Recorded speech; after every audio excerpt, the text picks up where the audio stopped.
He is a professor of pediatrics and pediatric critical care at Stanford University. At present, he is professor in the department at the university as well as in the Department of Pediatrics at Leslie Packard Children's Hospital. He has remarkable research output, and his current interests are role of epigenetics in the regulation of inflammation, precision medicine for targeted therapy that we are all talking about in critically ill children, and molecular biomarkers in pediatric systemic inflammatory response.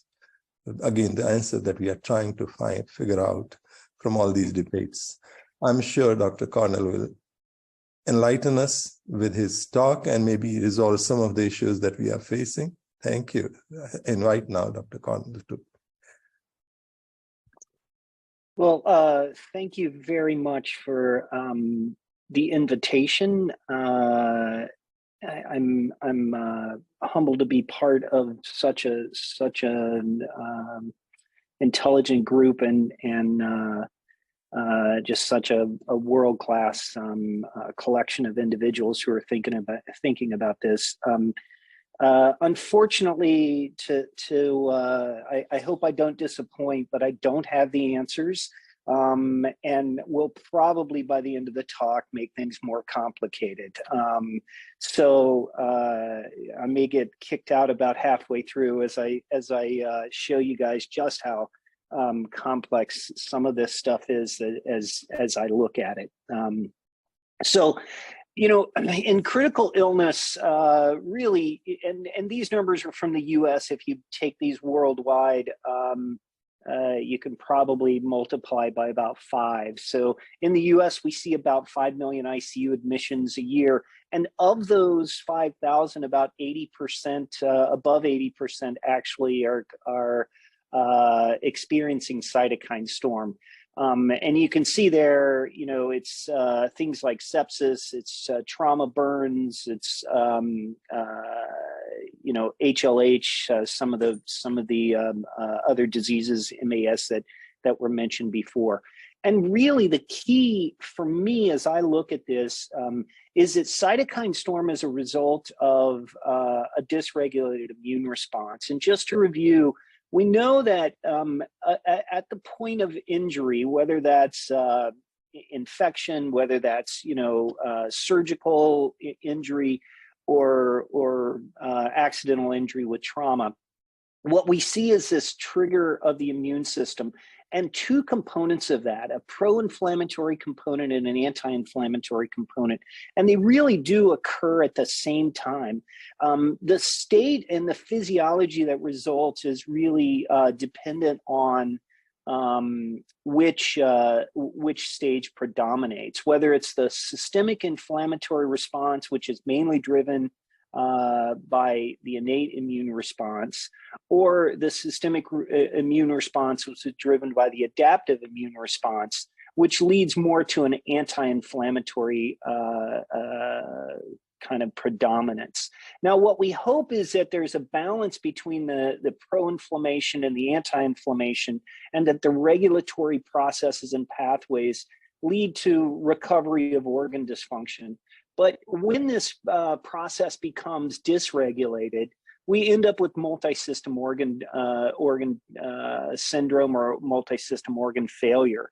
And in that, we can either see that early on with hemodynamic collapse, leading to a mortality somewhere around 20%, or if we get through that initial hemodynamic phase, dysregulated phase, we can see late or persistent multi-system organ failure. And those patients that make it through that first phase into late MODS actually end up with somewhere around a 30% mortality. Well, what happens and what leads to this dysregulation? And this is just a schematic of the complexity of the immune response and really what goes on. And you can see that we get some kind of disruption of or activation of the immune response leads to truly a genetic storm immunoinflammatory activation, including all of your cell types, complement cascade. It involves endothelial dysfunction, and really this host of mediators, including cytokines, chemokines, scavengers, oxygen-free radicals, and that's what then goes on to perpetuate your endothelial dysfunction, your microvascular thrombosis, and ultimately mitochondrial dysfunction, cellular disruption, local cell death, and eventually organ dysfunction. The one set of arrows that aren't on this this slide is the feedback mechanism that with organ dysfunction, with cellular disruption and necrosis, we actually come back to the top of the schema and end up with more tissue reperfusion injuries. So this can actually get into a cycle, and compounding the complexity of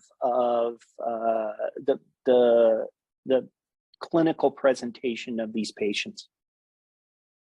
So how does that really help when we're at a bedside?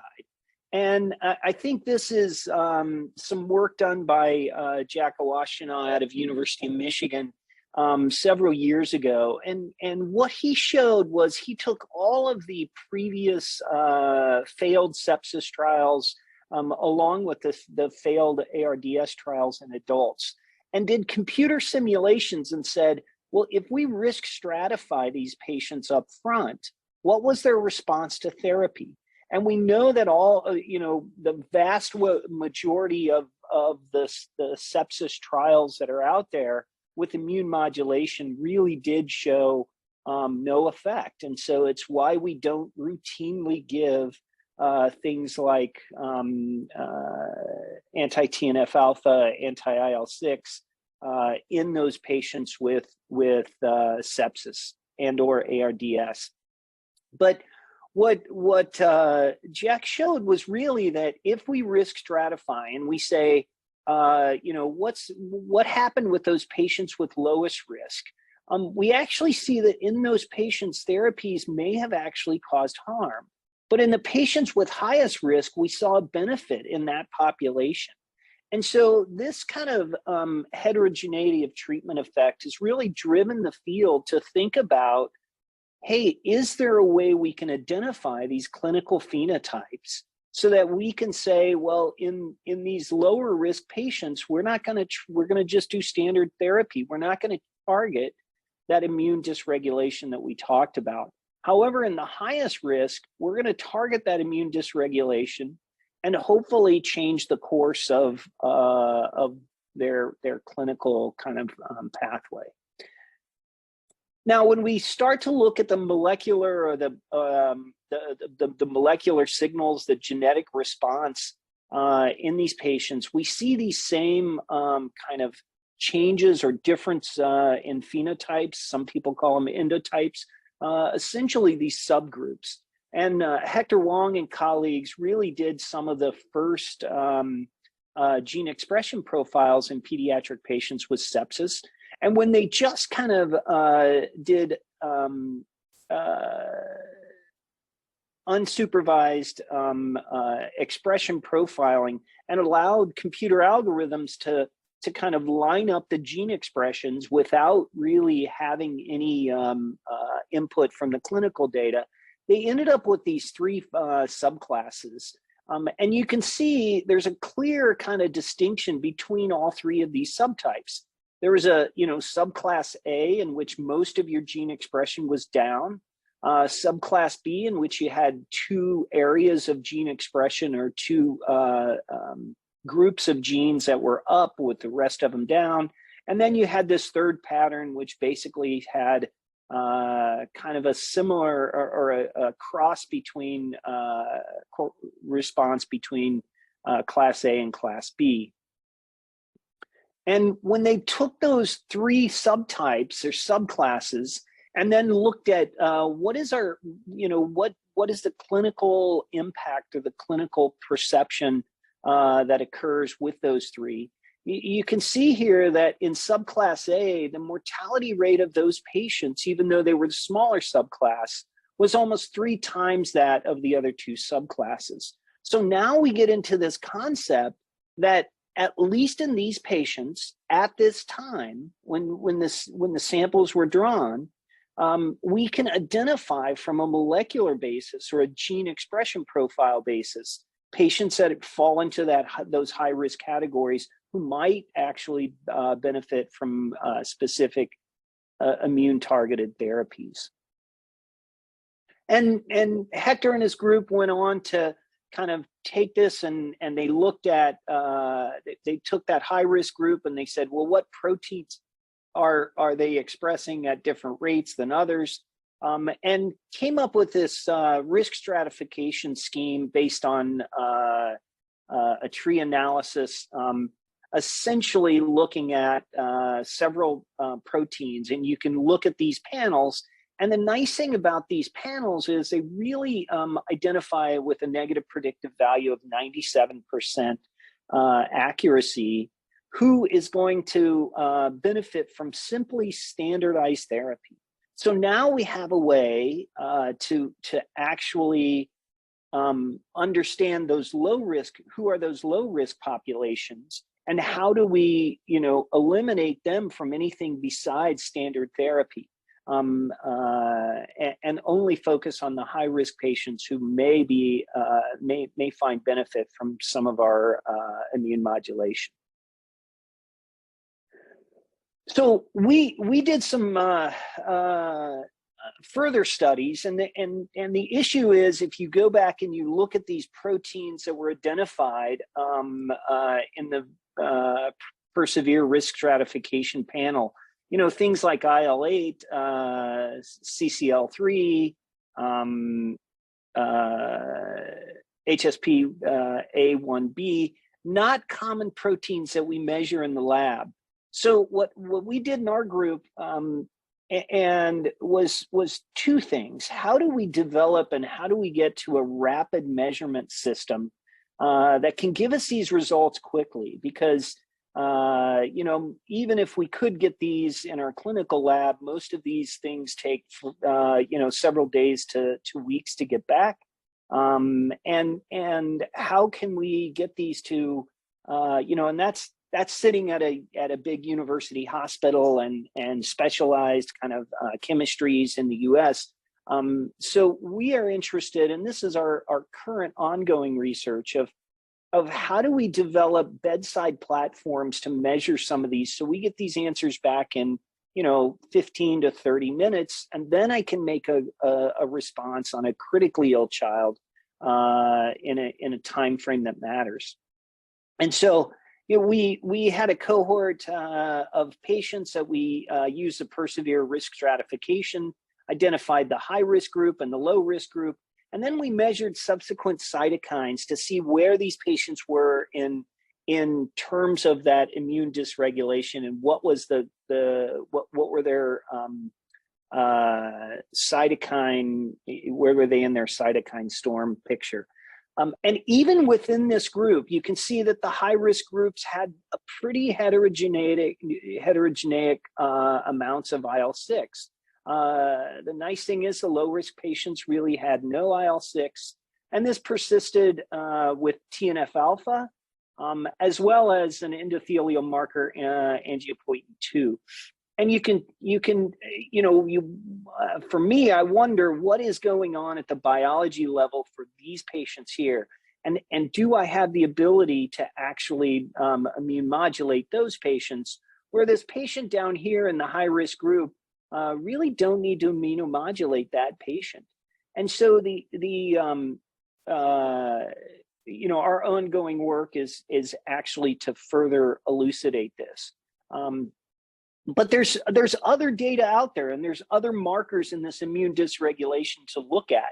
And I know today, and this symposium is really talking about cytokine release syndrome. And I'll tell you, from my perspective, cytokine release syndrome is simply a symptom. It's one component of that immune dysregulatory state.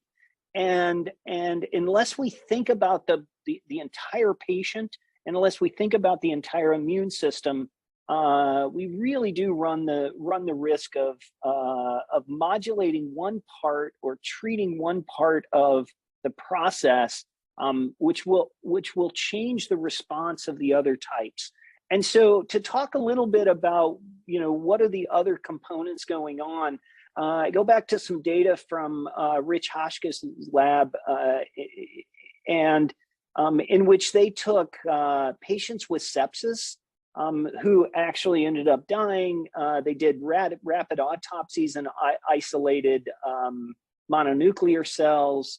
And you can see that in those patients with sepsis, there was a decreased cellular response to LPS stimulation.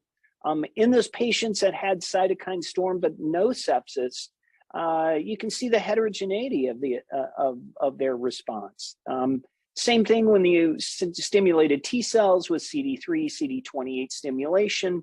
Definitely a difference between sepsis and non-septic patients who died, which just, again, basically comes back to this concept that even though cytokines may be up, you may have a dysregulated cellular function. And in those patients where your cellular function may be somewhat intact, there is going to be a heterogeneous response. So once again, getting to a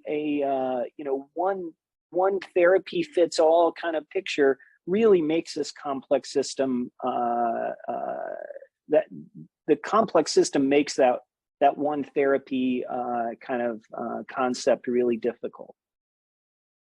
A little more evidence along those lines. Mark Hall out of Nationwide did some really nice studies about 10 years ago, and he's followed up on this data, and currently some clinical trials going on based on this data. And what Mark did was he said, hey, in those kids that have been here in our unit for a while, let's actually look at monocyte function. And we look at monocyte function in two ways. First of all, it's what is the HLA-DR expression, the percent of cells expressing HLA-DR.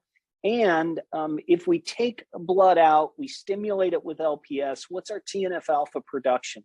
So in those kids that have low TNF-alpha response to LPS and whole blood assays, and a low expression of HLA-DR on monocytes, those patients are really kind of termed immune paralyzed patients.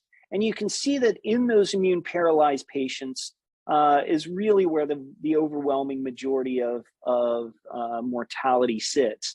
So that if you could identify who is immune paralyzed, who isn't immune paralyzed, you may be able to target therapies to reverse this immune paralysis.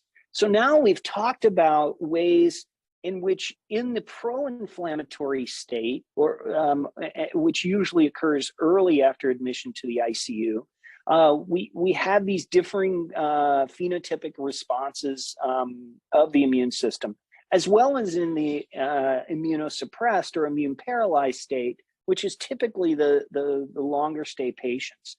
So seeing this heterogeneity and these different phenotypes really does kind of beg the question of how do we identify these patients? How do we know who these patients are? You've heard in the previous talks about the variance in things like HLH and underlying gene profiles and things that lead to some of this variability in response. But Joe Carcillo led a group called that came together in the Phenoms trial. And the goal of the Phenoms trial was to simply collect blood over the first week of ICU care and to look at some of these markers and can we phenotype these groups? And what we found in this study was, yes, we could. So out of 400 patients that were enrolled, 112 had single organ failure, leaving almost 200 patients that had multi-system organ failure. And of those with multi-system organ failure, really none of them met criteria phenotypes based on molecular markers,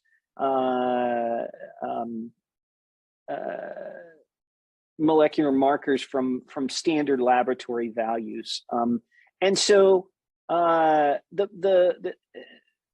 25% did meet these immune phenotypes, and the immune phenotypes actually came out to 3 different types. The first one is TAMOF, or thrombocytopenic associated multisystem failure. So if your platelet count is low. Immune paralyzed multisystem organ failure. So again, the information or the data that I talked about with Mark Hall. So HLA-DR markers on percent of monocytes expressing HLA-DR markers. And then this SMOF phenotype, which is essentially a multisystem organ failure, including severe liver failure. And you can see that even in those patients, there was significant overlap, with some patients with TAMOF also meeting criteria for immune paralysis. 3 of those patients also met criteria for SMOF, which because of their liver dysfunction. And these phenotypes actually did pan out to correlate with mortality as well. Just didn't show that data. So then the question is, now it's really complex, because we have heterogeneity of treatment effect. We have differences in gene expression. We have differences in biologic responses at the cellular and the cytokine level. And it all comes out into these clinical phenotypes that are overlapping. So one of the most exciting areas for me is this area of, well, how can we use our computing power today to really get to help us get this answer? And so one of the colleagues from Pittsburgh, Dr. Quinn, actually took the phenoms data, did some machine learning algorithms, and here's the kind of stepwise process of that went behind the algorithms. And it really is based on some of these algorithms like latent class analysis and ultimately a univariate regression model. I will be the first one to say machine learning is not my area of expertise, but I do think this is a very powerful tool that we could actually use and be able to use the clinical data that's in front of us to identify some of these phenotypes at a relatively rapid pace with really the limited need for specific lab tests, specific new machines and components that we bring into the ICU. So what happened with this data is we looked at the phenoms data using these algorithms. Well, indeed, we could identify 4 phenotypes simply based on their risk stratification for mortality at 28 days. And you can see here that if I could identify, immediately or near immediately after admission, this phenotype D, or the red line here, those are the patients that I could or would want to put into a clinical trial to see if I can drive that mortality rate down into this. Hopefully we could get down into the green or even beyond. But this actually approach to me seems very promising for a near-term solution. So okay, that's one study, that's one group, looked at one data set. What else is going on out there? Well, Nelson Sanchez Pinto from Northwestern actually, and his colleagues actually had a similar concept of what can we do with the clinical variables that we have? How can we use the power of our computing systems to actually help identify subgroups or subphenotypes in these patients of our critically ill patients? And so Nelson and colleagues took all of the clinical data from 2 ICUs and threw that into some algorithms based on PLOD scores. They walked through these different matrices and algorithms and ended up being able to identify 4 phenotypes. And what they looked at with their phenotypes were the first one was a severe persistent encephalopathy, a moderate resolving hypoxemia, a severe persistent hypoxemia and shock, and then they classified phenotype 4 as moderate persistent thrombocytopenia and shock. And with that, you can see here the proportion of surviving or the result of mortality. With again this phenotype 3 having a poorer outcome than phenotype 2 here with almost universal survival. So very promising kind of approach to take us back to how do we solve this heterogeneity treatment effect, and who do we decide and how do we decide to get there with who we're going to treat and change our immune modulation.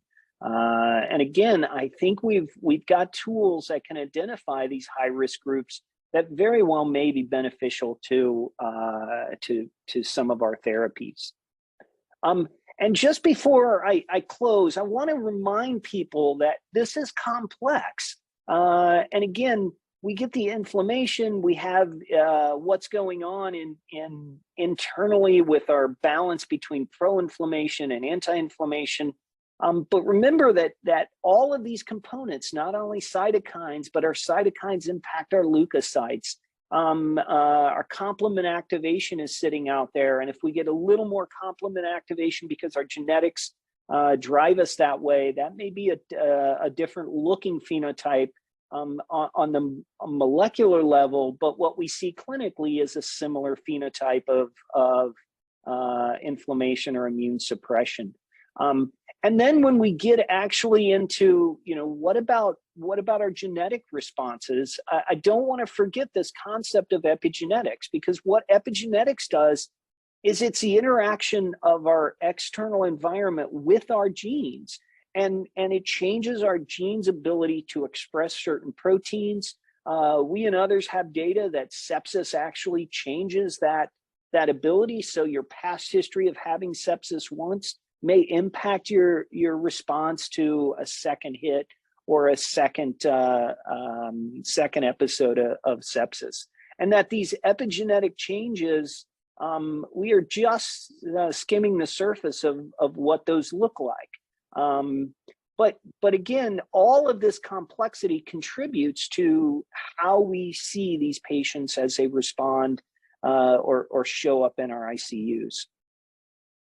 So in summary, there's a heterogeneity of this inflammatory response, and we're just starting to break the surface of how do we look at and look at these patients, and how do we find these phenotypic patterns, and not only how do we do that, but how do we do that in a quick manner that's accessible to patients around the world in all settings, in a manner of minutes to hours, as opposed to sending it off to the special research lab and taking several days to get back. This really does, as we develop this and identify these phenotypes, I think that's really where the field is heading, so that we can identify targeted therapies for these patients. So again, really appreciate the opportunity to talk to everyone about this. Hopefully this stimulates some great discussion, and would love to answer any questions.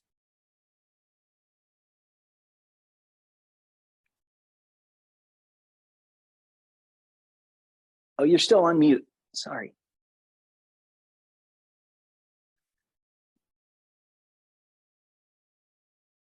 I said, thank you for that very clear presentation. It was not confusing at all. And I think you brought You brought us to a level where probably we would have some solutions. AI definitely is very promising in every sphere of life now. And this heterogeneity of response that you said, I think we have to understand it better, as you said. But there are questions. There is some question on that would heterozygote HLH would have a lifetime risk of recurrence and relapse? I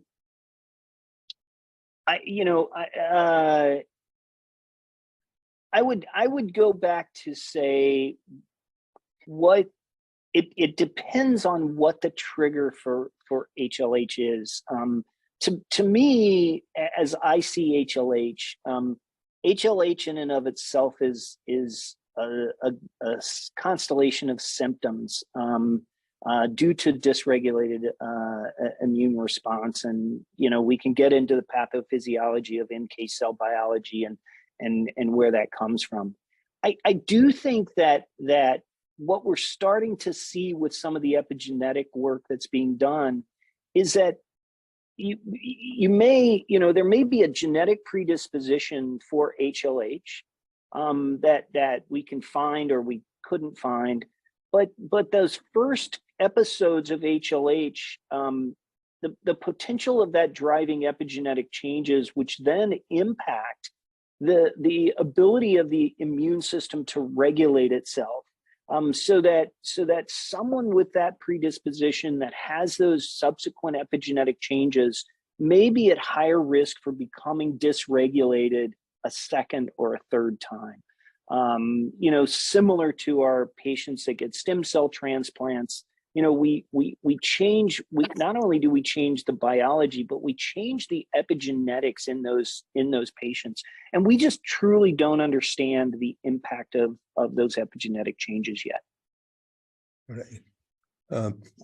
There are no any questions from the audience. I haven't really received much, but I have a feeling. This should be a way that I would like to know from you. That is there a possibility to use those markers that had been used in AI for time being, and maybe perhaps validated if they are useful on clinical sense, if they could predict severity and if they could predict mortality? Because otherwise, multi-organ dysfunction is bad, and so also thrombocytopenia. Yeah, great question. And again, the AI studies are just starting to come out. We are actually part of an 8-center group here in the U.S. that is trying to really provide enough clinical data. We have almost over 100,000 kind of clinical encounters to really try and hone in on that and figure that out. Using AI techniques. The real question is, we don't know if we treat phenotype A with something like tocilizumab, whether that actually improves the clinical state. I think we're getting closer, and I think the more of this data that we see, where we see these subtypes and endotypes and phenotypes, I think it's really promising, but we're just starting to see some of the clinical trials come out. There's a clinical trial looking at steroids and sepsis in peds that may provide some data. I talked about Mark Hall's data with immune paralysis. He's actually doing a trial with GM-CSF that we know increases monocyte activation. And so, there are various groups around the U.S. and international groups that are starting to use this concept of phenotypes to really drive some trials. So, more to come. I think the big challenge, though, is going to be to get us that information in real time for every scenario. And so, more to come, and hopefully we'll have some answers in the next few years. Thank you, Dr. Connell. We are really closer than ever before to find a solution. And I think your talk raised that optimism, at least in me. So thank you very much. Great. Thank you. Bye. Thank you, Dr. Timothy and Dr. Suneet Singhi, sir, for that brilliant session. I think Dr. Levy has not joined in as yet, so we will move on to the case discussion. I would request Dr. Arvind Shenoy to kindly introduce our experts and start the case discussion, please. Thank you, Chandrika. It is my proud privilege to introduce Prof. Ramanan. Prof. Ramanan is a professor of pediatric rheumatology at the University of Bristol.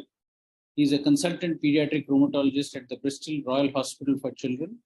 He is joint lead for research, Division of Women and Children at the Bristol Royal Hospital for Children, and also he is a medical advisor for Olivia's Vision. He is co-chair for the National Institute of Health Research Clinical Research Network for Children and Pediatric Rheumatology Clinical Studies Group. He was awarded the British Society of Rheumatologists Innovation in Clinical Practice Award in 2010. He was also awarded the University of Bristol Vice Chancellor's Health Impact Award in 2017 and the Royal College of Physicians NIHR CRN Award for Outstanding Contribution to Research in 2018. Prof. Ramanan has published more than 225 articles and numerous book chapters covering a variety of topics in the field of rheumatology. He is one of the editors of the 5th edition of Oxford Textbook of Rheumatology, and he has also led pivotal trials of tocilizumab and baricitinib in COVID-19 and part of the Pediatric Steering Committee of the recovery trial. We have him here to take up a discussion on newborn sepsis, and we are all looking forward to him on his discussion on this case. I think Dr. Levy has joined in as well, who's the other expert for our case discussion. I think he's just joined in. So Dr. Sridhar, who's a consultant neonatologist at Rainbow Children's Hospital, Bangalore, he'll be presenting a challenging case of cytokine storm in a newborn that he managed. And Dr. Dinesh will be the moderator for this case discussion along with our experts today. So over to you, Dr. Sridhar. So good evening, everyone. I think it's been a very exciting academic feast the last few sessions with a lot of insights into the inflammatory response and how much we have progressed. So in this session, we would be focusing on one of the neonates with the inflammatory storm that we managed. So the idea is to blend the knowledge and the information we have into the clinical practice of managing a newborn. So this baby boy was born elsewhere via naturalis at 39 weeks. Uneventful antenatal period in the mother. He weighed 2.9 kilos, had normal transition, was shifted to mother side, was on exclusive breastfeeds. Was found next day in rounds by the pediatrician to have tachypnea, retractions, cold extremities. This was approximately at around 12 hours of age. So they took a couple of hours to stabilize the neonate with the saline bolus. They gave broad spectrum antibiotics and subsequently the baby was referred to us. So on arrival, the boy was lethargic with decreased activity. He was in hypotensive shock with prolonged capillary filling time, low volume pulses, and both systolic and diastolic hypotension. There was significant respiratory distress. So his blood gas showed partially compensated metabolic acidosis, and a quick bedside echo showed that the cardiac function was decreased. Ejection fraction was around 35 to 40%, and the TAPSE was around 8 mm. So there was both biventricular dysfunction.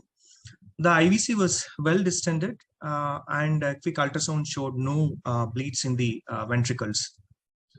This is the first X-ray on arrival, and this showed actually right upper and mid-zone non-homogeneous opacities, and of course low volume lungs. So this baby was managed quickly with intubation. Was initially on conventional ventilation, however quickly had to be moved to high frequency ventilation in need of higher oxygen requirements and need of high mean airway pressures. needed the inotropes and vasoactives. It started with adrenaline nebulizations, titrated the dose because there was both cardiac dysfunction and hypotension. But however, even with slight improvement in the cardiac dysfunction, the diastolic hypertension was persistent and needed norepinephrine and also low dose vasopressin as the vasoactive agents. After taking blood cultures and other samples, IV broad spectrum antibiotics were initialized as per our protocol, and we went ahead with the supportive care. So the first set of investigations actually revealed a hemoglobin of 12.8 grams. The total counts were decreased with 3,260, neutrophil predominant, and the platelet counts were 59,000. And the C-reactive protein was 86 milligrams. The upper limit is 10 in our center. So our initial thoughts when the baby came in was that there was multiple organ dysfunction with cardiac dysfunction, respiratory failure. There was encephalopathy, and the blood work also showed leukopenia, thrombocytopenia with elevated C-reactive protein. So we are strong suspicion of early onset sepsis. However, he's a term baby, and there were no risk factor for sepsis, so that was also kept in mind. Sure. Can I stop you here, Dr. Sridhar? Sure, sir. Sure, sir. So, in neonates, in any child who deteriorates, and some usually sepsis is the commonest diagnosis for most of the neonatologists, isn't it? And especially with this child, with your markers like the CRP elevated, low white cell count, low platelet count, you had an abnormal X-ray, and then multi-organ involvement. Definitely early onset sepsis is there. How does a neonate's immune system react to infection differently compared to an older children and an adult? Like, because here we're talking about immune dysregulation and these things. How is neonatal capable of mounting any immune response in response to infection, viral, bacterial, or any other stimulus? Can you hear me? The question is to one of the experts, sir. Yeah. So, hello. Hi. So, hi, Dr. Levy or Dr. Ramnan. I just wanted to have sort of one of you, because as a neonatologist, you know, all of us would say, we all like to say this is infection. We would happy to put them on antibiotics and probably counsel like that. But here, if you look at, there was no risk factor for infection, and the child presented like this with abnormal markers. And from infection point of view, we'd like to know how is neonate's immune system different? And secondly, is it capable of mounting a dysregulated response? Yeah. Well, thank you for that. I would say a couple of things about this remarkable and unfortunate case. You mentioned the risk factors for infection. Of course, there's the topic of known risk factors, which in this particular case from the presentation, I suppose there weren't any known risk factors. But of course, there can be unknown risk factors in the form of primary immunodeficiency or other exposures or, that we're not aware of. So that's the first thing I would say. The second thing I would say is, by all means, newborns, have a very distinct immune system. It was the Greek philosopher Heraclitus who said, the only constant thing in life is change. From the day we're born to the day we die, life is changing, our body is changing, and the immune system is no exception. But there is a robust immune system at birth. It is just different. It is distinct. And I'll talk a little bit about that in the slides I prepared. It's a distinct immune system from older individuals, and that's for a reason, in part to avoid an immunologic war in utero between the fetus and the mom, right? So there are reasons why the newborn immune system is distinct, but there is a response. We haven't heard yet here, to my knowledge, a denouement in terms of microbiology for this case. Has that been mentioned yet, what the blood culture showed? The blood culture has been sent, but at that time we still don't have the report. Yeah. I'd have to agree with Dr. Levy that while it's an evolving immune system, it is still a robust one. And I think the assumption early on of sepsis is the most appropriate And I'll let Dr. Sridhar carry on to tell us a bit more of how this evolves. Yeah, can I ask another? I know you're an expert about the inflammatory markers, and one of the commonest problem for us is CRP is one investigation which is most used and misused. And the second one, which is evolving, is procalcitonin. So Dr. Ramnan, what do you think between CRP and procalcitonin, especially in relation to diagnosis of early onset sepsis? Which one could be useful? Well, I'd be interested in hearing Dr. Levy's thoughts, but I'm personally biased in thinking procalcitonin is a marker of inflammation, and its discriminative potential between sepsis and not sepsis isn't as high as it is sometimes thought to be. CRP is much more useful, short half-life, and is a much more accurate predictor. It is possible that procalcitonin may have some predilection, but to hang your hat on procalcitonin being a distinguishing marker between sepsis and not, I'm not sure the data is that strong, but happy to take other thoughts. Thank you. The whole topic of biomarkers for sepsis is an important one, and the biomarkers are likely going to be age specific. If you take clinical criteria for adult sepsis and apply them to school age kids, you miss some sepsis. If you apply pediatric sepsis criteria to newborns, as this audience will know, you're going to miss a lot of sepsis too, right? The newborn is not spiking a fever, and a lot of the physiology is different. And probably the behavior of the biomarkers is different as well. However, there's a great need for good biomarkers, and in my clinical practice, trending the CRP and not just a single value. Of course, a single high value is worrisome, of course, and you might need to act on it, but a trend line can be helpful. Is the CRP rising? Is it staying flat, or is it coming down? Those are three different scenarios. And I do put some stock in it. Of course, there are rare patients, rare primary immunodeficiencies, where infants might not be able to elevate their CRP. These are rare conditions, but defects in the TLR pathway or anti-IL-6 antibodies, endogenous, etc. But you have cases like that. But certainly I would not ignore an elevated CRP, and I like to trend it 2 or 3 times a week, every other day on a sick child to see if it's improving, because the physical exam can be important but limited in this age group. Yeah. So a trend in CRP probably is a better sort of indicator than either in improvement or getting worse. Now, one of the biggest challenge for a lot of neonatologists was, especially post-COVID scenario, is when we saw the newborns or even in the PICU patients, a huge cardiac involvement where, like what the case which Sridhar has faced, where they has to use multiple inotropes, which include adrenaline, noradrenaline, and vasopressin.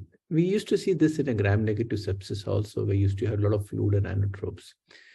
Would be this an early warning sign for us, say, hey guys, you should look for some inflammatory response syndrome, of, especially in absence of this, or it's too early to think about it? Any of the experts? And I think the cardiac involvement's interesting. Without wanting to let out more, we are increasingly recognizing when we look at, for example, some other inflammatory markers like serum ferritin, which we used in several of our trials in COVID, we found that neonates, even with infections, can have high ferritin values. It may come up later in the slides. I don't know. I'm not privy to the slides, but one of the other things we find is in bypass for congenital cardiac disease, we find the insult of being on a cardiac bypass can produce a SIRS response or a high inflammatory response. So I still think in this sort of picture, you should be focusing more on the sepsis being a possibility and doing, as you have done, the right thing so far. And as we both concur, Dr. Levy and I, CRP and its repeat CRPs every 48 hours or so is probably a more valuable marker of infection and inflammation. So I think in the chat box, I see Dr. Bala sort of. So infection, it could be bacterial, it could be viral, and especially herpes is one thing which is being considered, especially if you have a lot of neurological involvement, or if you have dominant liver involvement and DIC-like picture, that's one sort of start thinking about herpes. But of course, the safest thing for was to think about sepsis and treat it. So Dr. Sridhar, off to you to see how the case progressed after this. Sort of once you put on antibiotic, oscillated the child and inotropes, what happened next? Yes. So our initial thoughts were the same. We were thinking of early onset sepsis, likely bacterial, and we focused on giving broad spectrum antibiotics and doing a physiological kind of, trying to stabilize the baby, get the parameters back to as close to normal as possible. So the next 48 hours, the baby remained labile on HFOV, had severe PPHN. Once the cardiac function improved in view of persistent hypoxia, we had to start the baby on inhaled nitric oxide. There was good response to INO. And then by around 12 to 24 hours post-admission, the encephalopathy slightly improved. So we thought the encephalopathy was due to multiple factors, due to infection per se, with or without meningitis. But probably the significant component here was the reversible component of hypoxia and the shock. So once these things were reversed, we thought the encephalopathy was getting better. But then I would actually show the next set of parameters later. But this baby had severe thrombocytopenia and required platelet transfusions. Also had deranged coagulation parameters, so needed FFP and cryoprecipitate transfusions also. So had acute kidney injury with oliguria in the first 12-24 hours, but did not require any other special treatment, required fluid management and subsequently improved. So by around 48 hours, the blood cultures were also negative. And the next few slides are the first set of markers that, as it was discussed, the trend of the hematological and inflammatory markers. So the counts at admission were 3,260, and then the next set of values showed worsening of leukopenia. However, by day 3, the counts had started improving, and predominant neutrophil response was retained throughout. So if you see, the consistent feature here and worrying feature was the platelets, that they dropped to less than 50,000 on day 2. And those values of 18,000, 17, 12, 14, these were in spite of platelet transfusions. So at around day 3, day 4, we were sitting at very low platelets. The coagulopathy kind of reversed, did not require Paxil transfusions. So if you look at the inflammatory markers, the first CRP was 86 milligrams per liter. It rose 264 12 hours later. And then we had to repeat it 24 to 48 hours later. On day 4, we were at around 85. So the CRP raised a little and then was trending down, but obviously was not normalized. And these are the X-rays. So the first X-ray showed that opacity in the right upper and mid zones. The opacity sort of cleared, but you can see in the second X-ray that we started noticing some radiolucent cystic areas and bilateral lung fields, especially in the mid and lower zones. So at this point of time, we were also thinking of the possibility of some malformations, congenital malformations of the lungs, like CPAM or lung cysts. But he remained stable on HFOV now, and we had started tapering inhaled nitric oxide. The perfusion was relatively normalized, so we had taken off multiple inotropes, still needed low dose of adrenaline. So things were getting better, and then on day 4, this baby had an episode of seizure. And post-seizure, it was multifocal clonic seizure, received a dose of anticonvulsants, the seizure subsided. However, the encephalopathy part worsened. So the things going on in our mind were, is it just seizure and the anticonvulsant-induced sedation encephalopathy? The most important, was there a bleed, because there was a lot of coagulopathy and thrombocytopenia. And of course, whether there is meningitis and related complications also. So meanwhile, we did a quick bedside ultrasound. There were no intracranial bleeds in the ultrasound. We do know the sensitivity is slightly less. And an interictal EEG was normal. So at this stage, sepsis was still one of the leading diagnoses. But however, there were things that were not really improving as we would have allowed them to improve. In spite of broad spectrum antibiotics, the child was still sick, needing inotropes, still stuck on HFOV, small dose of INO, and had a new neurological manifestation. So on day 2, when the cultures were negative and with multi-system involvement, we had also started acyclovir.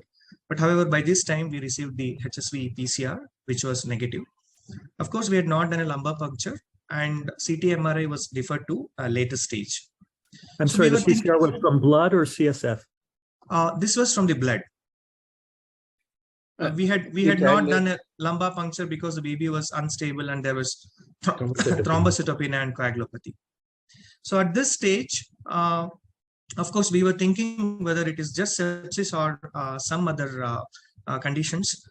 With predominant encephalopathy, we were also considering the possibility of coexisting inborn errors of metabolism. However, there were no other markers. The lactate was slightly high, probably because of hypoperfusion, which had almost normalized. And as I said, we were covering the herpes simplex virus infection also. So at this stage, we started thinking of the possibility of inflammatory syndromes because of persistent thrombocytopenia and still elevated inflammatory markers. Yeah, Sridhar, can I stop? So I think whenever we have a child who otherwise was improving initially and then deteriorates on day 4, I think the first common thing, as probably as you evaluated, we first think about anything nosocomial, whether it's anything bacterial, it could be, you would have looked at it, but your markers were all getting better for some time, isn't it? Yes. And you already started covering viral. Fungal is another thing sometimes we see in some of the units, which could also be looked into. IM presenting so early, though some of the IMs can present, but having such a wide multi-organ involvement is a possibility. Did we mention about consanguinity in the history? Sorry. I did not, but there were non-consanguineous parents. Non-consanguineous.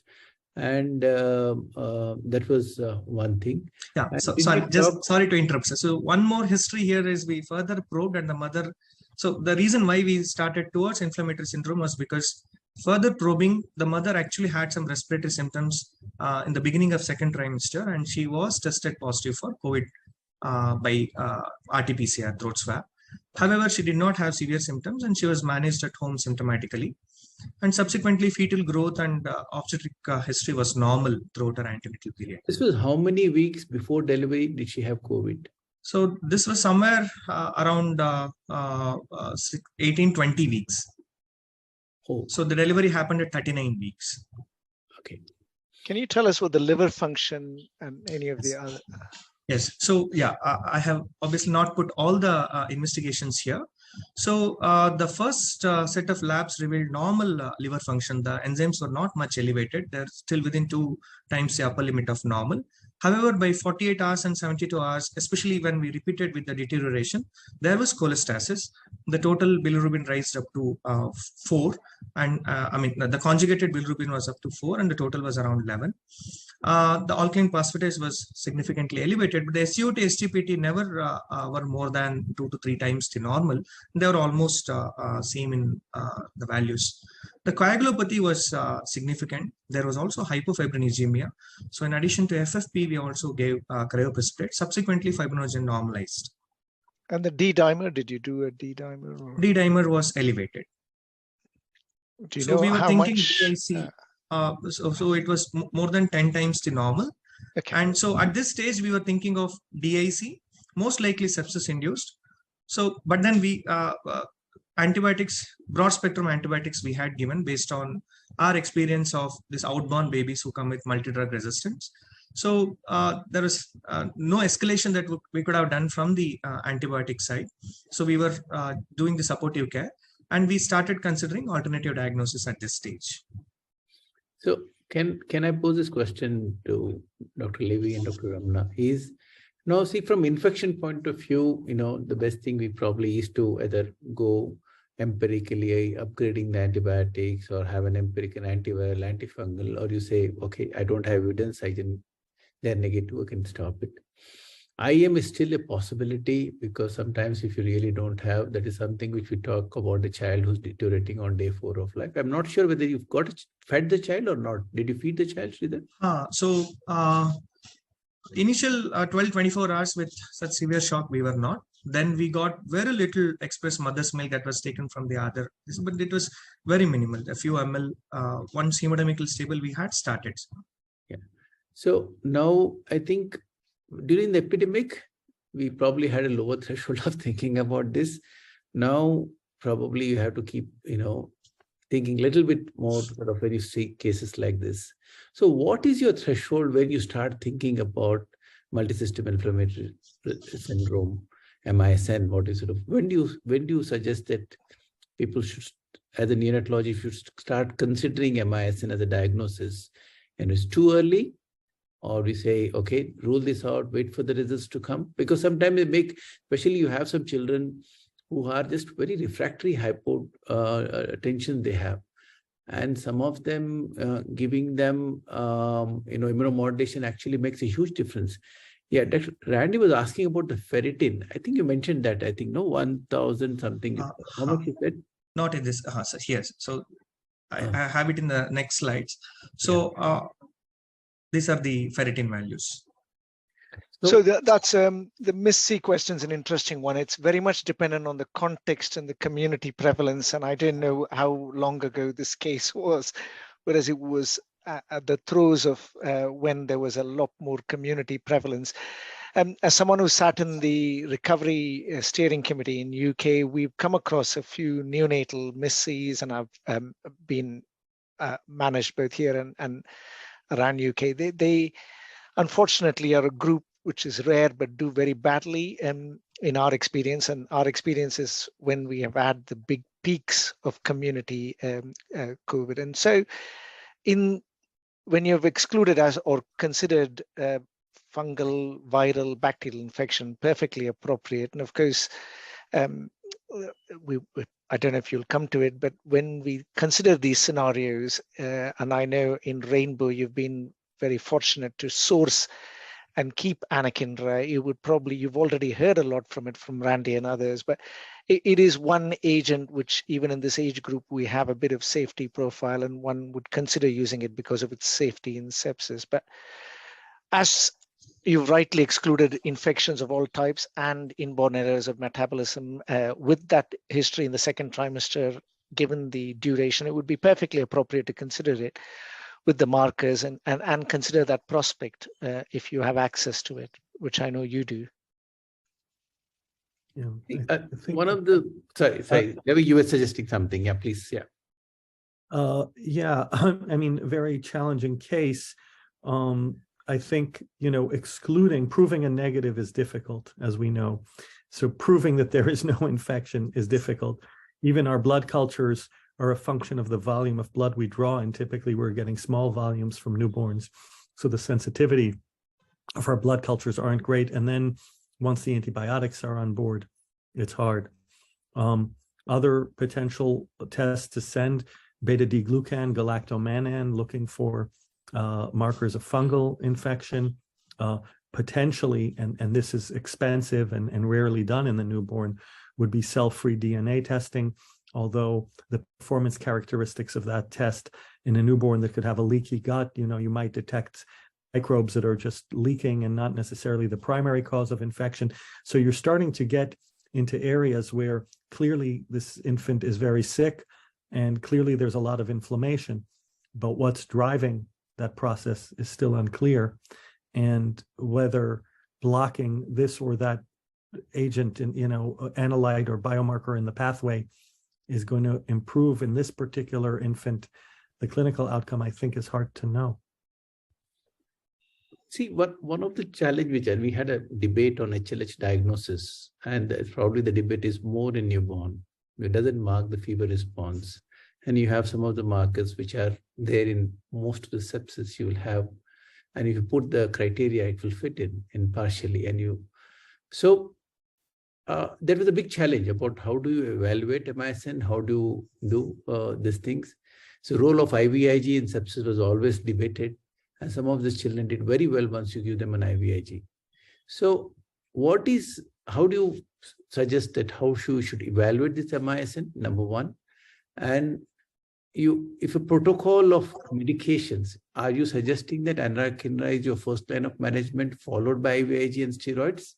Is something which sort of probably, I think, a better message, clear message. I wouldn't certainly advocate for anakinra at all. I would say that one has to contextualize it. You're absolutely right. Hemophagocytic syndrome criteria are very loose and in different settings can apply in other contexts. So in a neonate, in any setting, the bacterial, viral, fungal infections will remain. But then we know, even in infections, if we've learned anything about infections, and we've been banging on the drum, that more often than not, it's not the infection that kills you, but it's the immune response to the infection that might cause a significant amount of morbidity and mortality.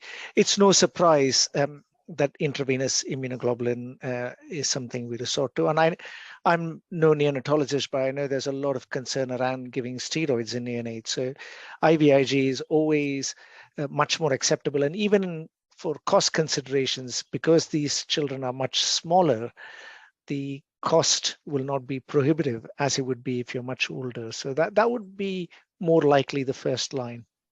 But I do think we have to bear in mind that this was a full-term infant, correct? Yes, full term, Yes. 39 week. Because as we know, the preterms and the extreme preterms, they're born prior to transfer of maternal antibody. So there might be more of a rationale. There's also the notion that a lot of the Cochrane reviews of IVIG for neonatal sepsis are showing no positive effect. So it's a tough one. That's the biggest challenge about IVIG and sepsis per se. But it was during the epidemic and these things, we found great response in some of these babies. And I would say, it was more of a retrospective diagnosis, and so you are able to wean off the inotrophs fast, things got improving. Then So was a SARS-CoV-2 test sent on this particular Yes, baby? yes, correct. So we had done an RT-PCR at the time of admission, and it was negative. We obviously had not done an antibody test, but at this stage we did consider, and I'll be displaying the reports subsequently. So shall I proceed with the next slide? Please proceed. Yeah, please proceed. So this is a trend of the markers subsequently. So you can see that the total counts showed significant improvement. There was no leukopenia. However, till around the 5th day of life, you can see that we had thrombocytopenia, especially with neurological syndrome at hand. We were a little aggressive in treating for thrombocytopenia. And then this is the CRP trend. It had come back to 85 on day 4, and then subsequently it took a long time to normalize. The ferritin values are something that we did on day 3 because blood cultures were negative, and we had already started considering, and obviously a rheumatologist was involved, and we had a similar discussion: IVIG, steroids, anakinra, workup for MASC, all these things. And just to put this in context, this was exactly a year ago when we were still COVID was significant, rampant, and then we actually decided to give IV immunoglobulin. And as it was mentioned, the Cochrane recent review says that there is no role, and they do not even recommend further research for IVIG for sepsis. But then, as Sir was mentioning, yes, there are some reports where it may be useful in sepsis. And because we were not very happy using steroids, which is a broad spectrum immunosuppressants, we really did not go for it. So while we started working for the inflammatory syndromes, we considered IV immunoglobulin at this stage. This is the SARS-CoV antibody test on the baby. You can see that the baby IgG titers were positive. Yeah. Yes. But that could reflect just maternal antibody. Correct. Yes. So now one of the biggest challenge which was there during this epidemic and other things, as you heard from Sridhar, is that mother was positive 18 to 20 weeks of gestation. And this is a good sort of child delivered closer to the term. So is it a fetal inflammatory response syndrome, or is it a neonatal response? How do you differentiate from that? That is the biggest challenge, is what is there. So we'll try to wind up quickly and then sort of, so what do you suggest? Any one of you, so that we can take the questions quickly. How do you differentiate? Because it's 18 to 20, and normally we talk about babies, typically in children, we say they have MISC around, say, 8 weeks or so. Within 6 to 8 weeks is typically symptoms where we start seeing that's the upper limit. So how do we say this is 20 weeks gap, isn't it? Dr. Ramna, Dr. Levy. Yeah, well, I was hoping Dr. Levy would take this with his interest in the evolving immune system. I think neonatal MIS-C is clearly something we see Very rarely, they do very badly in our experience. And I think there's a complex interplay between why so many pregnant women get exposed, but only an extremely tiny minority seem to get this. And there isn't always this 6 to 8 week rule. So I think it's one of those populations which are so rare, we understand so little. But the context here, one would have to consider after sepsis. And I think IVIG followed by anakinra, the child's not getting better, would be the way to proceed in the interest of time. Yeah. Sridhar, I think I Yes, have sir. another talk Well, and we're sure, sir. We'll Let's proceed so, faster. yeah. So subsequently, seizures were controlled just with a dose, and persistent thrombocytopenia was the issue. And I think they spoke our mind. We did go with IVIG. To rule out other causes for thrombocytopenia, we looked into the ultrasound because we had a couple of newborns with extensive portal vein thrombosis, renal vein thrombosis who had thrombocytopenia. So that was not there. And smear obviously confirmed the thrombocytopenia.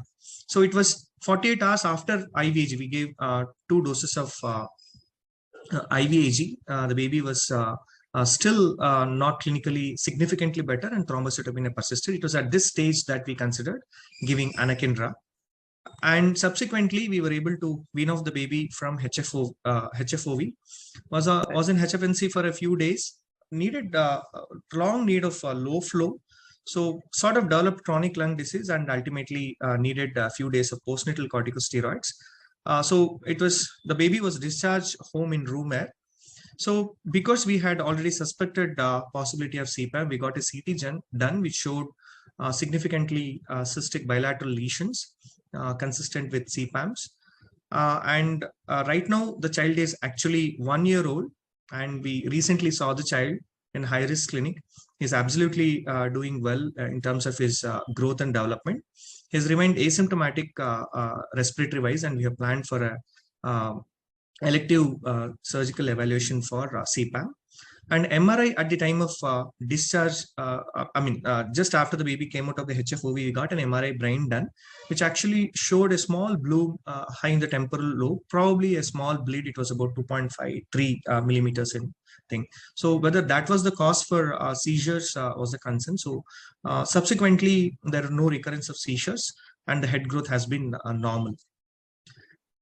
One last question to both the experts is, see, as a neonatologist, whenever we suspect with persistent thrombocytopenia and we evaluate for HLH, 2 things come to your mind, and we always have the discussion with the hematologist or rheumatologist. Is bone marrow essential in newborn when you have to diagnose HLH? Because it's very tough and there are sort of side effects to that. Do you always consider genetic testing? These are 2 things which you have to. And what is the indication of anakinra in a newborn? Bone marrow is not essential. Even in infants who die of primary HLH, marrow pickup is only 33%. So if it presents logistical challenges, it's not going to make the diagnosis. Absence of marrow hemophagocytosis isn't going to exclude the diagnosis. I would be inclined to do genetics and all, but that's I'm in a much more resource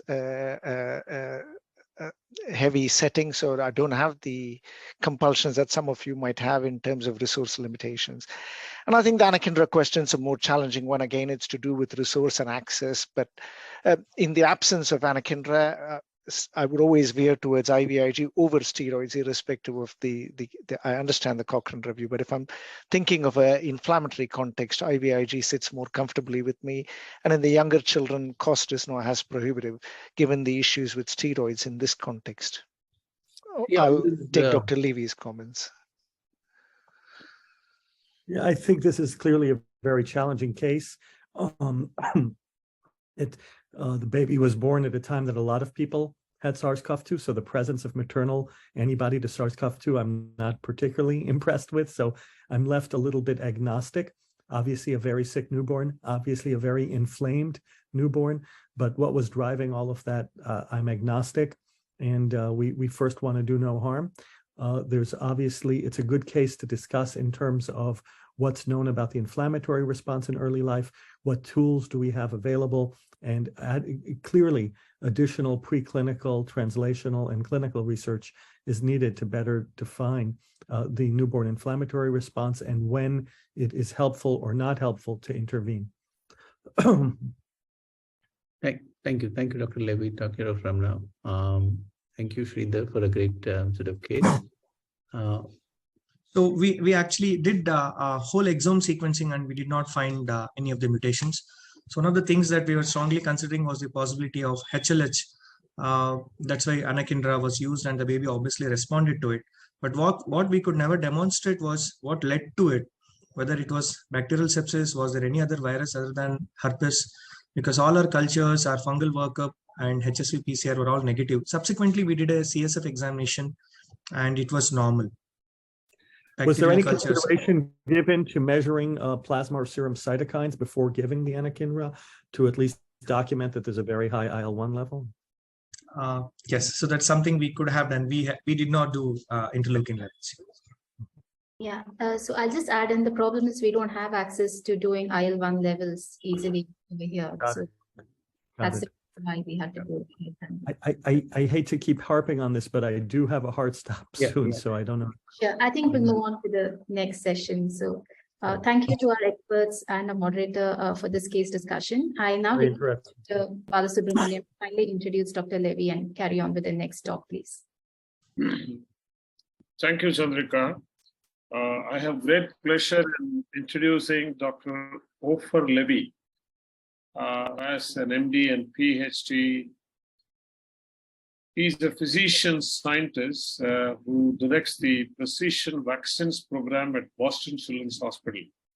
He's a professor of pediatrics at Harvard Medical School and associate member of the Broad Institute of MIT and Harvard. He's the director of infectious diseases, Boston Children's Hospital, Harvard Medical School, Boston in the US. He's also professor at the Harvard Medical School at Boston. He has innumerable publications to his credit and has been the principal investigator of many trials.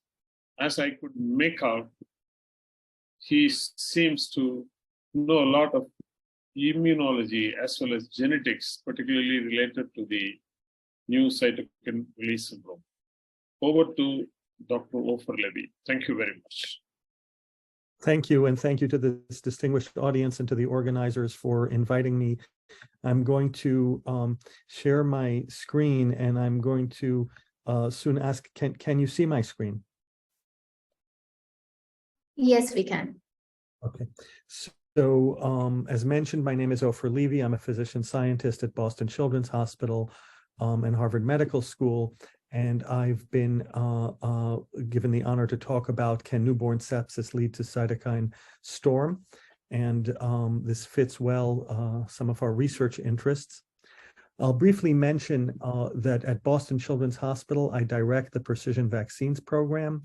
The goal of our program is to discover and develop vaccines for vulnerable populations, including those at the extremes of age, very young and older adults. We have 40 individuals on site, administration, data management and analysis, bench scientists doing human in vitro models, animal studies, etc., and human clinical trials, and a broader precision vaccines network of collaborators across the globe in academia, government, consultants, and industry. We bring to bear administrative, technical, bioinformatic, organizational, legal, and graphic resources to the projects. Some projects we lead, other projects we're in a supportive role, and yet other projects we just introduce parties to one another and get out of the way, whatever makes sense for a given project. For those of you who do Twitter, our handle is @PrecVaccines, @PRECVACCINES. How do we discover and develop precision vaccines? We do those through targeted clinical trials. We apply systems biology, measuring the inventory of cells and molecules in a blood sample before and after an immunization and correlating it with something we care about, like a correlate of protection, like an antibody response. We then, that's a hypothesis generating exercise, and we then can probe our hypotheses using human in vitro systems we've developed, human blood-based leukocytes and plasma that we then test in vitro in multi-well plates that allow us to have the same individual serve as a control in a test condition and allow us to benchmark new adjuvants and vaccines to safe, established, licensed products in vitro. And this can accelerate and de-risk vaccine development and allow us to discover new immunomodulators in an age-specific way. We have models for newborn immune response, for middle age, for adult, older adult, immunocompromised, etc. We then take our lead products into appropriate animal models and close the loop of innovation into clinical trials. One of the projects we're very focused on is human neonatal responses to vaccines, and to really probe those through NIH-funded Human Immunology Project Consortium project, we developed a technology that allows us to take less than half an ml of peripheral blood from a newborn and fractionate it on site, and then subject those fractions to multi-omic analysis, transcriptomics, proteomics, metabolomics, epigenetics, high-resolution flow cytometry, cytokines and chemokines, etc., all from less than half an ml of a newborn's blood, a human newborn's blood. And we've done this at field sites in West Africa, in the Gambia, and in Papua New Guinea and Australasia. And we published our findings in the journal Nature Communications in 2019. Dynamic molecular changes during the first week of human life follow a robust developmental trajectory. So we find that across the first week of a newborn's life, there's an increase in neutrophil pathways, complement pathways, and interferon pathways. All three of these pathways are increasing in the first week of life in peripheral blood of a human newborn, both in West Africa and in Papua New Guinea, in two very different parts of the world with different genetics. We also looked at the ontogeny of plasma, cytokine, and chemokine concentrations across the first week of human life. So these are not infants with sepsis. We're first talking about ontogeny, the change in the immune system with age. We studied 608 newborns in the Gambia, West Africa. This was a longitudinal design, baseline at day 0, and then follow-up visits at either day of life 1, 3, or 7. Ethically, only 2 blood draws were allowed from each newborn. So everybody had a baseline blood draw at day of life 0, the day of birth, and then were assigned to either day of life 1, 3, or 7 for their follow-up blood. And as you can see from the volcano plot on the right, there are certain cytokines that increase across the first week of human life in the blood plasma, including Th1 cytokines and chemokines such as interferon gamma and the interferon-inducible chemokine, CXCL10. We see a decrease across the first week of human life in IL-6 and IL-10. So ontogeny is a strong driver of newborn plasma cytokines and chemokines, and there's a postnatal upregulation of host defense pathways as the newborn has to confront the outside world and the microbial environment. So as this audience knows, we talked a little bit about normal development now, that newborns and young infants have an increased risk of invasive microbial infection, estimated by WHO, nearly 2 million deaths due to infection every year in those less than 6 months of life. Some of these are due to bacteria, group B streptococcus, strep pneumoniae, gram-negative bacteria, including E. coli, Bordetella pertussis, whooping cough, viral infections, herpes simplex was discussed in the case, respiratory syncytial virus, a leading cause of infant hospitalization around the world, diarrheal diseases, including rota. So there's still need to prevent and treat early life infection. Now there is host immunity not only at birth, but even in utero. The blood monocytes are expressing pattern recognition receptors such as toll-like receptors, TLR2, recognizing gram-positive bacteria, TLR4, recognizing endotoxin from gram-negative bacteria, and inducing NF-kappa B pathways to produce cytokines like IL-6 and TNF-alpha. The blood neutrophils express antimicrobial proteins and peptides. The placenta expresses TLRs, and signaling through TLRs to generate interleukin-6, for example, is a parturient agent. In other words, IL-6 induces parturition or delivery. We have also reviewed in the journal Immunity the maturation of host defense and innate host defense in the preterm and newborn infant at every level anatomically, the skin, the mucous membranes, and in the bloodstream. And in the bloodstream, you will note that there are mechanisms, including the purine metabolite adenosine, which is high at birth, that suppress Th1 cytokine production in the newborn in response to certain stimuli, but not other stimuli. And I'll tell you some more about that.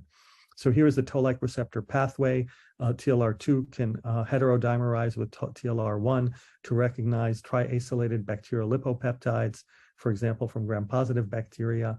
Toll-like receptor 4, together with a protein called MD2, can detect gram-negative bacterial endotoxin or lipopolysaccharide LPS.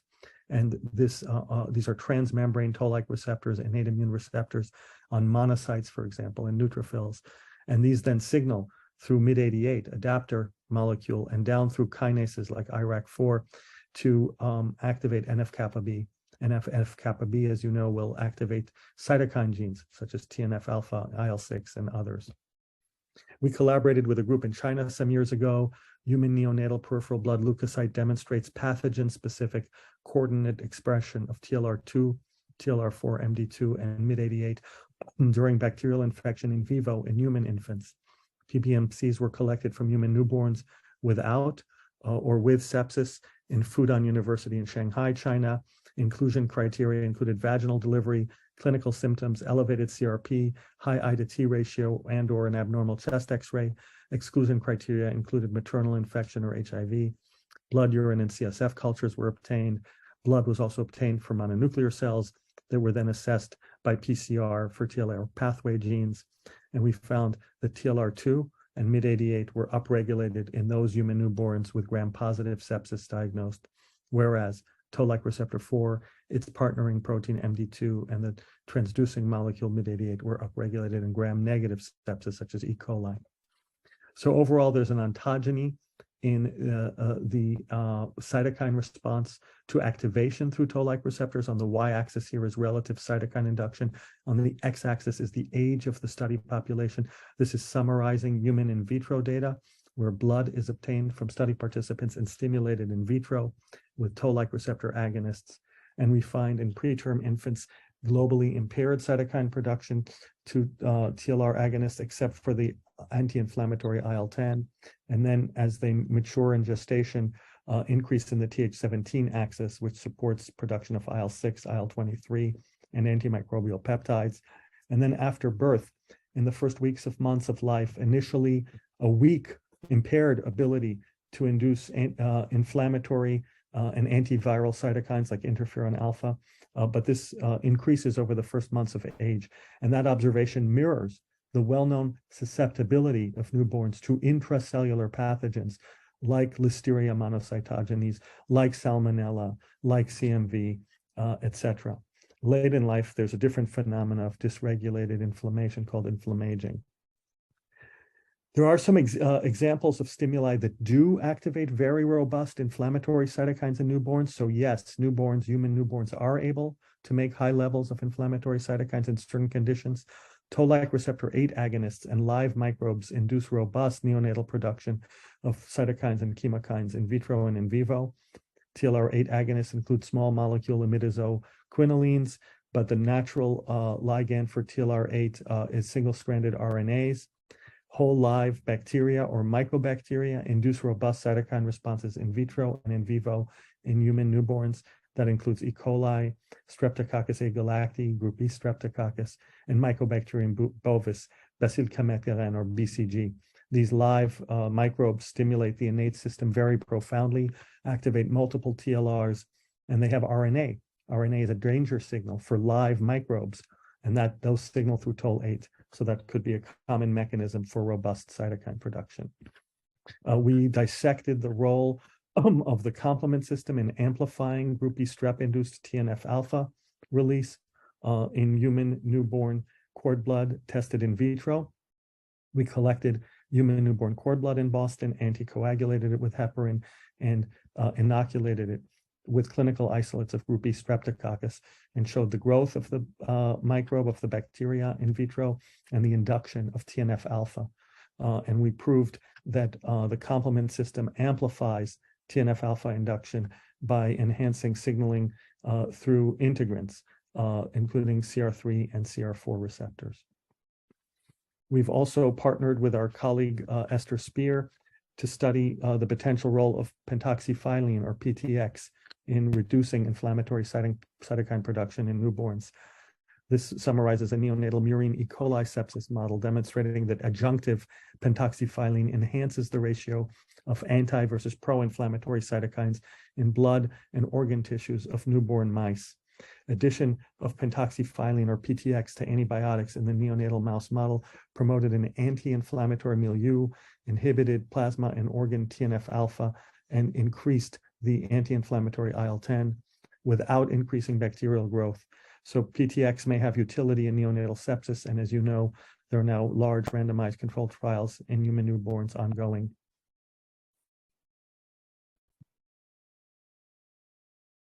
We have also published a review article on immunomodulation to prevent or treat neonatal sepsis, past, present, and future, which was published in the journal Frontiers in Pediatrics with Simone Schuler et al.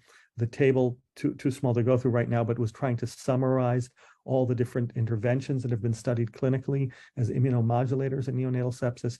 The ones in bold showed a statistically significant improvement. So that's something to consider. There's much more research to be done in this area. So to conclude, human newborns are heavily reliant on innate immunity. They express pattern recognition receptors such as TLRs on innate immune cells, but the functional consequences of their activation is distinct, typically Th2 and anti-inflammatory in response. Exception to this pattern are agonists of TLR8 that detect microbial RNAs, a live danger signal. And live microbes such as E. coli and GBS induce robust pro-inflammatory cytokine and chemokine production in human newborns in vitro and in vivo.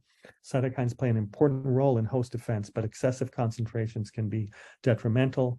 Ongoing research is examining immunomodulators such as pentoxifylline, PTX, that shift the balance of cytokines away from pro-inflammatory and towards anti-inflammatory cytokines, and may be helpful adjunctive therapies in certain patients with neonatal sepsis.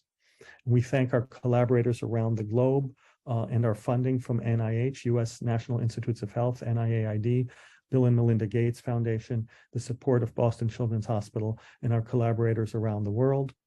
And you're all invited to our International Precision Vaccines Conference, which will also talk about neonatal immunization, October 5th and 6th in Rome, Italy. Thank you.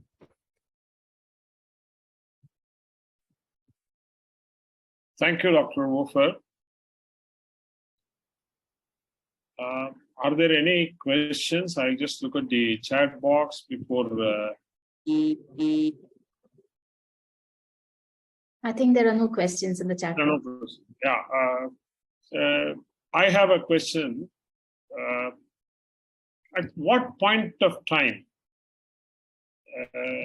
a neonatologist or an infectious disease consultant starts looking at the possibility of a cytokine release syndrome in a neonate? At what point of time? Should we do it only when infections are ruled out or treated appropriately, or very early? And what are the best markers? Like, ferritin is considered as a very good marker for HLH. Is that so in neonate? Or you have better markers? Already somebody had mentioned IL-1 could be thought of, but though it's very difficult to standardize measurement of IL-1. That's my question number one. Second is, in a tropical climate like India, we are always obsessed with infections. Even if with the best of facilities, our culture yields are not that great. And the fear of doing harm by treating a child with sepsis for cytokine storm is there in all of us. How do we balance that? These are my two questions. Thank you. Thank you. So I am coming at this a little bit differently. I am a big fan of something we call the Theobald-Smith equation. I don't know if you folks have heard of Theobald Smith.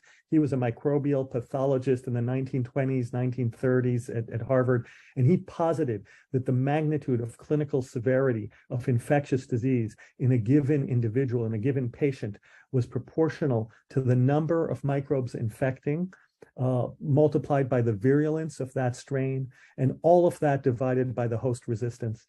And I bring that philosophy to every infectious disease consultation I see.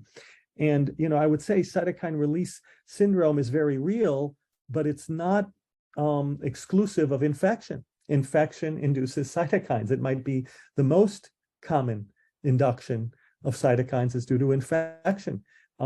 So in that setting, the question becomes, is there evidence of hyperinflammation in a patient?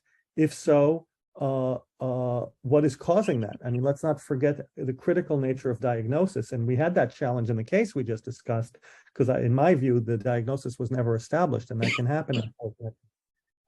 I am more comfortable from an infectious disease perspective adding anti-inflammatories when I'm under the cover of effective antimicrobial therapy. So there's plenty of evidence in the literature across a range of infections that if you are treating with an appropriate antimicrobial, and whether it's tuberculosis or whether it's pneumocystis pneumonia, et cetera, then additional anti-inflammatory therapy in the right setting can be helpful, right? That's also true for SARS-CoV-2, at least the initial variants. So for me, I feel the pressure to rule out infection very rapidly, because what I don't want to have is a situation where there's an undiagnosed infection, we're adding immunosuppression, and now we could make the infection even worse.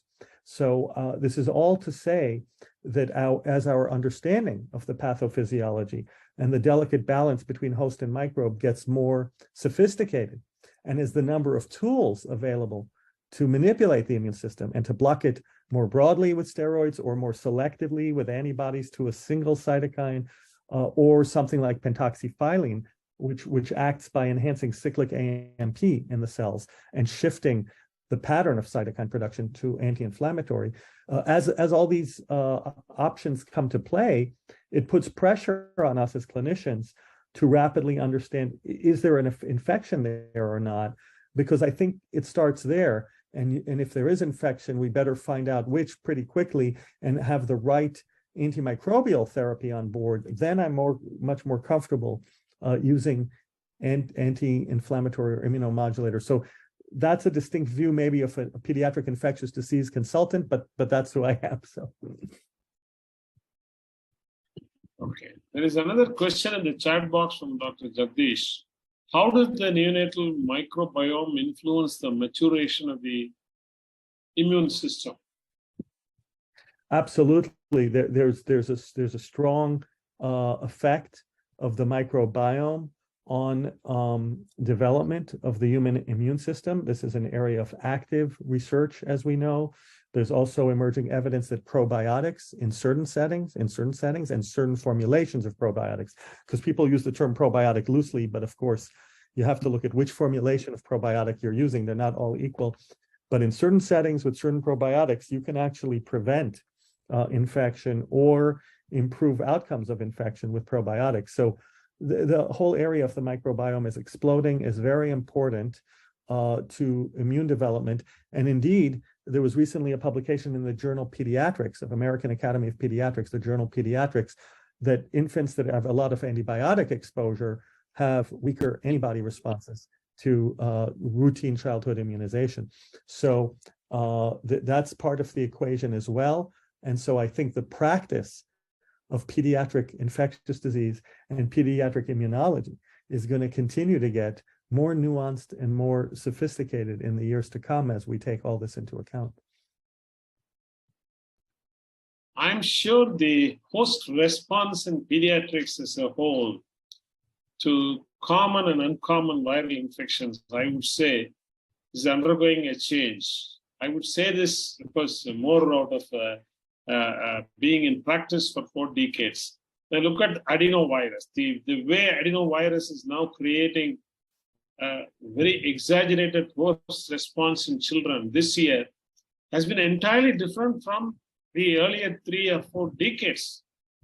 Is that something to do with the nutritional status of the child, or is that something to do with better hygiene status and change in the microbiota of children in developing and underdeveloped countries?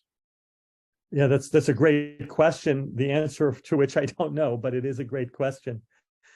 Thank you so much for again for this opportunity, Dr. Bhatt, and forgive me that my time has elapsed, but this is really a great group, an honor to participate today. And I really commend you for bringing together so many excellent investigators and clinicians to think about this, and always honored to keep the conversation going, or if there are potential collaborations or joint students, etc. I'll put my email in the chat, and take care. Thank you. Thank you. Thank you, Dr. Levy. Yeah. Over to Chandrika. Thank you. Yeah, I would now like to request Dr. Akshay to give the closing remarks, and I think we'll end the session for today. Thank you. Yeah, I would extend thanks to all the faculty members and the delegate members who have joined today. Spent 3 hours today evening discussing the pertinent topics. So it was a great discussion, and we really hope to see you all tomorrow again. We are going to start at sharp 6, and I realized that a lot of people had challenges in terms of logging in. I hope that all gets sorted out, and we all see tomorrow at 6 p.m. Thank you so much for joining.